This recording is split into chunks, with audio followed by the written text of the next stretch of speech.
अंदर मौजूद थे। हमने ये तय किया है कि हम जो वेंटिलेटर पे डाला गया पेशेंट है उसकी एक यूनिफॉर्म प्राइस जो है और रेट जो है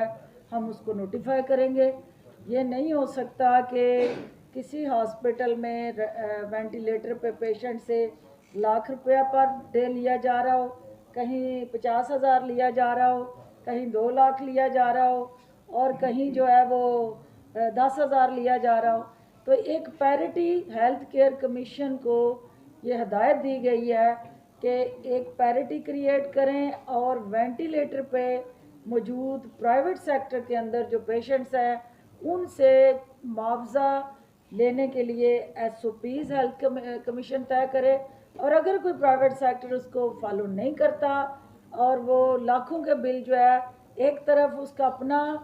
उसके हाथ से चला जाता है, दूसरी तरफ वो अपनी जेब और अपना कर्जा लेके उस हॉस्पिटल का जो है वो बिल अदा करता है और ये एक बदकिस्मत पहलू है। और इंशाल्लाह हम इसको हेल्थ केयर कमीशन के ज़रिए हुकूमत पंजाब रेगुलेशन ला रही है।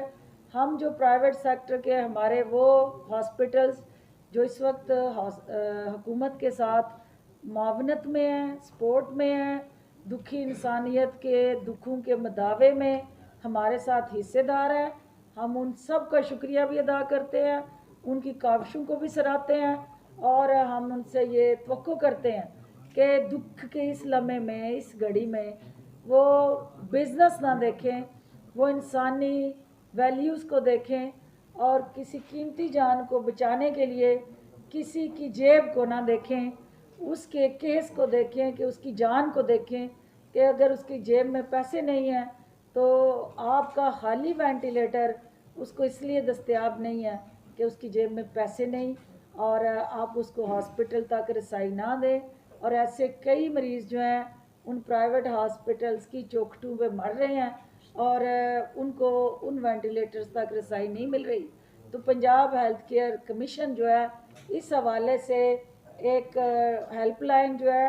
उसका आगाज़ करने जा रहा है कि जहां सूबे भर में ऐसी वायलेशन आएगी तो हेल्थ केयर कमीशन जो है इस हवाले से अपनी जिम्मेदारियां अदा करेगा ताकि हुकूमत और प्राइवेट सेक्टर मिल के दुख की इस घड़ी में आवाम को जो है वो रिलीफ दें और मुश्किल तरीन महाज पे हम इस जंग को मिल के लड़ें। बहुत शुक्रिया जी। कोविड की आप बात कर रहे हैं, thank you very much for announcement about journalist vaccination. उसके साथ ये मैं कहूँगा कि सर्जिकल वार्ड और दीगर वार्ड जो कोरोना वार्ड बने हुए हैं ना, काइंडली उसके ज़मीनी अकायद बिल्कुल मुख्तलिफ है। उसमें ये है C5 तो नहीं मिल रहा पेशेंट्स को, ठीक है। उसके बाद जो ऑक्सीजन का लेवल है, हाई फ्लो बेड्स है जो उस पर वो भी नहीं है मुकर्रर तादाद में, उनको अटेंड करने के लिए ना असिस्टेंट प्रोफेसर है, ऑल दो टीचिंग हॉस्पिटल है, ना उधर एसोसिएट प्रोफेसर है ना प्रोफेसर है, ओनली हाउस जॉब करने वाले डॉक्टर उनको अटेंड कर रहे हैं। All is due to that के उधर बोर्ड ऑफ गवर्नर आपने फॉर्मेशन की है, उस वजह से डॉक्टर्स और उनके मोबाइल जो है ना फुकदान है, उनकी मेंटल अप्रोच में फुकदान है, उस वजह से ये हालात खराब हो रहे हैं। अच्छी एफर्ट आप कर रही है, लेकिन काइंडली खुद जाके विजिट करें बगैर प्रोटोकॉल के, बगैर इंफॉर्मेशन दिए हुए, और आप जाके देखें लोगों के पास C5 नहीं है। लोगों को अगर 70 से ज्यादा ऑक्सीजन चाहिए 90 के आवाम से, वो बड़े परेशान है बेचारे, उनको मेडिसिन बाहर से लेनी पड़ रही है। और बावजूद इसके कि आपने बोर्ड ऑफ गवर्नर बना दिया, तो बोर्ड ऑफ गवर्नर से हालात बेहतर होने की बजाय अबतर हो चुके हैं, इसकी तरफ काइंडली तवज्जो दें। बड़ी इम्पोर्टेंट बात की है जुनेद ने और DC साहब के दिल को भी लगी होगी और मेरे दिल को बींगा डॉक्टर इसलिए लगी कि DC साहब ने जिस दिन पहले दिन 1 घंटा हुआ था इनका नोटिफिकेशन हुए, तो सबसे ज़्यादा जिस चीज़ को हमने डिस्कस किया और जिस हवाले से मेरी और इनकी मुसलसल डेली बेसिस पे डिस्कशन होती रही वो आपका अल्लामा इकबाल हॉस्पिटल था। एक डॉक्टर होते हुए मैं ये समझती हूँ कि सियालकोट के अंदर हमारा जो हेल्थ केयर सिस्टम और स्ट्रक्चर है वो बसीदा है और इस स्ट्रक्चर को हमने स्ट्रेंथन करना है और प्राइम मिनिस्टर ऑफ पाकिस्तान ने यही वजह है कि यहाँ पे हमें 1,000 बेड का हॉस्पिटल देने का फ़ैसला किया और साथ चल रहा है। और इंशाल्लाह इस मैच को हमने जीतना है और महंगाई को शिकस्त देनी है, आपकी ज़िंदगियों में बेहतरी लानी है और आवाम की अदालत में सुरखरू होना है। मैं चैम्बर के तमाम अहदेदारान और उनकी तमाम टीम जो यहाँ मौजूद है, मैं उनको भी खराज तहसीन पेश करती हूँ। और कोई हुकूमत जो है वो जब तक प्राइवेट सेक्टर उसके साथ ताकत नहीं बनता, वो तनहा किसी महाज पे भी किसी वबा का और मज़दूर के साथ जुड़ी किसी किस्म की भी चैलेंज जो है उसका मुकाबला नहीं कर सकती। पब्लिक प्राइवेट पार्टनरशिप जो है और गैर हुकूमती कोशिशें जो है वो हुकूमत की ताकत बन के इंशाल्लाह अवाम की ताकत बनेंगी और हम सब मिल के कायद आज़म के, अल्लामा इकबाल के इस पाकिस्तान की बेहतर खिदमत करने के लिए अपनी अपनी जगह अपना किरदार अदा करेंगे। कैसर साहब, आपका, आपकी टीम का बहुत शुक्रिया। और इंशाल्लाह मिल के हमने इन मज़दूरों का, मेहनत कशों का ना सिर्फ हकूक़ की तर्जमानी करनी है, बल्कि हमने इनको उनके जायज़ हकूक़ दिलाने के लिए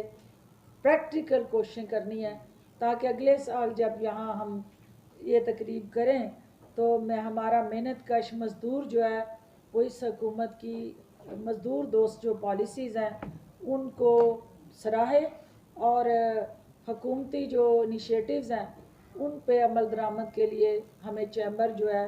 हर हाल में एक कलीदी पार्टनर के तौर पे उसका साथ चाहिए। और इंशाल्लाह आपकी क़यादत में बरियार साहब चैम्बर भी आगे बढ़ेगा, यहाँ की सनत का पहिया जो है और तेज़ी से चलेगा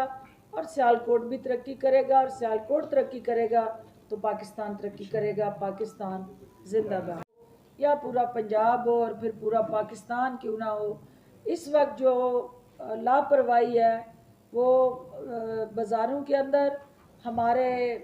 दीगर शॉपिंग मॉल्स के अंदर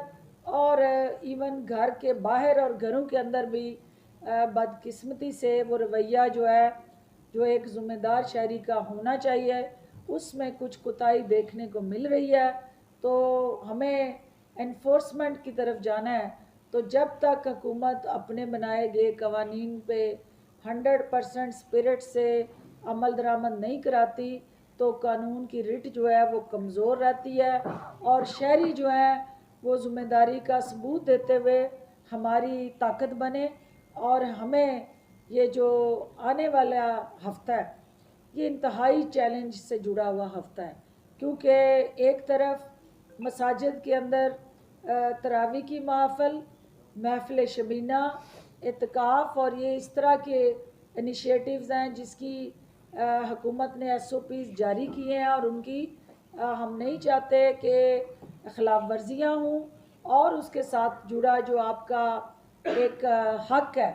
मजहबी रसूमात और मजहबी अपने जो अमाल हैं उनकी अदायगी, तो हम उसमें सहूलत कारी करना चाहते हैं। लेकिन अगर इसी तरह आपने बेहतियाती की तो बदकिस्मती से हुकूमत को NCOC के प्लेटफार्म से जिस दबाव का सामना है कि हमें बढ़ते हुए कोरोना के जो केसेस हैं उसकी वजह से खुदा ना करे कि हमें फिल फॉर लॉकडाउन की तरफ जाना पड़े। हम चाहते हैं कि आपकी ईद की खुशियाँ जो है वो आप अपने अहले खाना के साथ मनाएं और एहतियात के साथ मनाएं, अपना ख्याल रखें, अपने इर्द गिर्द के लोगों का ख्याल रखें और सिर्फ़ एहतियात ही आपको और आपके अहले खाना को इस वबा से बचा सकती है। मैं एक दफ़ा फिर जो है वो अपनी तमाम मज़दूर तंजीमों का शुक्रिया अदा करती हूँ। मैं उनको यकीन दिलाती हूँ कि वज़ीर आज़म इमरान ख़ान जो है उनके दिल में आपकी मोहब्बत कूट कूट के भरी है और वो जब भी सोचते हैं वो सिर्फ़ और सिर्फ पिसे हुए मज़दूर और मेहनत कश की सहूलतों के लिए सोचते हैं। और हम ये समझते हैं कि हमारा जो मैच है इस वक्त, हमारी जो जंग है और हमारी मुखालफत जो है वो किसी सियासी जमात से नहीं। मैं मज़दूर के मौके पे दुनिया भर में रैलियों की शक्ल में, सेमिनार की शक्ल में, मुख्तलिफ सिम्पोजियम और डिस्कशन की शक्ल में मज़दूरों को खराज तहसीन पेश किया जा रहा है। मैं आज के दिन अपने इन मज़दूर भाइयों को ये कहने आई हूँ कि जो आपके जायज़ मुतालबात हैं, वज़ीर आज़म इमरान ख़ान और आपकी ये हुकूमत जो है वो पहली दफ़ा एक ऐसी लेबर पॉलिसी लेके आई है कि जिसमें आपके बुनियादी हकूक़ का ना सिर्फ तहफ़्फ़ुज़ हो। हॉस्पिटल अब उसको यहाँ पे शिफ्ट करना है तो वो कहते हैं पे ऑक्सीजन यहाँ पे नहीं है, आप यहाँ पे शिफ्ट नहीं कर सकते। जबकि अगर प्रिंसिपल को कहा जाए तो प्रिंसिपल साहब कहते हैं कि हमारे पास ऑक्सीजन वाफर मकदार में मौजूद है, 70 बेड अब तक 31 यहाँ पे पेशेंट्स एडमिट हैं सिविल हॉस्पिटल में जो तमाम के तमाम ऑक्सीजन पे हैं। तो एमएस साहब के लिए भी कोई अहकामात डीसी साहब अभी बताते हैं डीसी साहब बताते हैं। आ जाओ जी,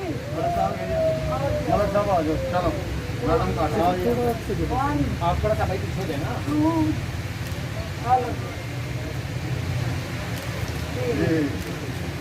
दुआ कर लेना। दुआ कर लो ये अंदर आ कर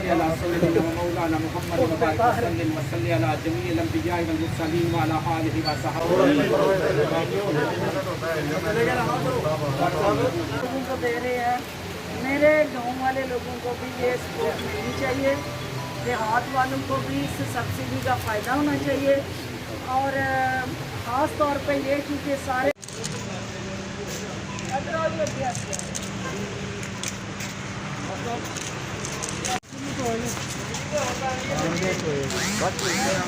ओके।